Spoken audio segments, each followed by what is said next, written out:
Hello， 大家好。嗱，今集李小姐有一個好正嘅熱話題同你哋講啦，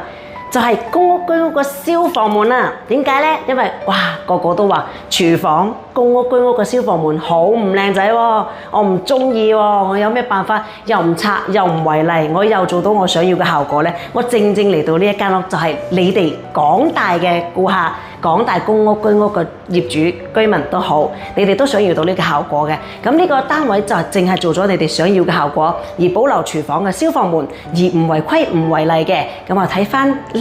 邊嘅廚房啦，呢度望翻係啦。咁我哋呢度見到未？用一個隱形格柵嘅做法，將你嘅廚房門係保留喺度嘅，係冇喐到嘅，而做到我見唔到廚房門嘅效果啦。咁我推開門可以睇下，嗱，而家留意翻啦。呢隻消防門依然喺度，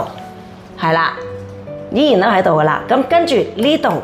見到未 ？double 嘅，我哋係利用咗所有空間同埋個尺寸計到精準，做到呢個效果，將呢個門而做成呢套所講頭先你見到嘅隱形門效果，保留消防門唔違規唔違例，房署唔會話你冇咗消防門，亦都唔會話因為你冇咗消防門而唔裝煤氣錶俾你。呢個係做咗雙式收層嘅，同埋雙式嚟嘅收翻呢個門嘅。咁啊睇翻呢個位置嘅廚房都係做咗有啲唔同嘅，做咗 U 字型廚房個位，露頭位喺中間 ，U 字型位置喺呢邊過嚟嘅。咁呢個廚房就多咗少少個位置攞嚟用個空間啦。咁呢個廚房我諗好多你哋都會想做呢個設計嘅。如果你想要嘅，可以打俾我哋，我哋好多種設計同好多種封面、好多種飾面，亦都唔一樣嘅做法，交俾你保留消防門嘅做法。係啦，咁睇翻廁所呢邊啦。當然呢個廁所呢個位置，亦都可以用一個 PD 門嚟收集廁所呢個位置，而後邊廁所櫃個位可以做翻比較大嘅空間，係啦，咁啊打造咗呢個位置出嚟啦，